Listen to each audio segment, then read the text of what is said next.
अच्छा जी, नेक्स्ट है duration and frequency. अगर एक्यूट कंडीशंस होंगी तो हम जो जनरेटर्स लगा रहे हैं उसके जो टोटल मिनट है वो 10 to 15 मिनट होना चाहिए, ठीक है। और क्रॉनिक कंडीशन के अंदर हम टाइम जो है वो एक्सीड कर देते हैं, यानी कि लॉन्गर हो जाता है 15 मिनट से। नेक्स्ट है इसके जी therapeutic uses, relief of pain. इसमें क्या होता है कि जी जब हम नॉन ल्यूमिनस जनरेटर जब अप्लाई करते हैं, जैसे मैंने पहले बताया कि उसका सेडेटिव इफेक्ट आता है, वो एक रिलैक्सिंग इफेक्ट देती है, तो उसकी वजह से जो मसल्स हैं वो रिलैक्स होंगे और पेशेंट की जो पेन है वो कम होगी।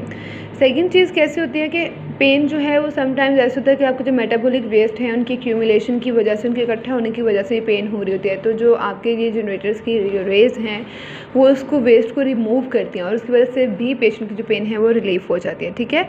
मसल रिलैक्सेशन होगी इसकी वजह से, वेजोडाइलेशन अकर होगी, ब्लड फ्लो इंक्रीज़ होगा और पेन जो है वो कम होगी।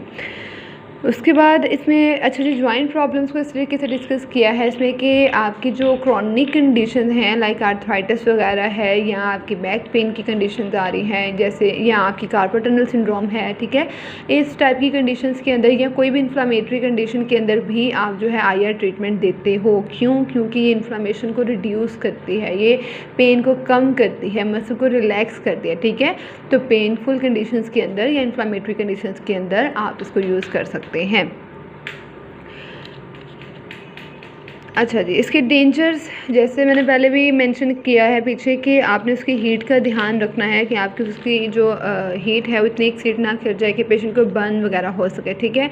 गैंग्रीन किस कंडीशन में हो सकता है कि आप किसी ऐसे एरिया के ऊपर अप्लाई कर दो जिसकी पहले ही आर्टीरियल सप्लाई जो है वो लॉस्ट हो, तो उस कंडीशन के अंदर भी इस पेशेंट को जो है वो ये कंडीशन हो सकती है।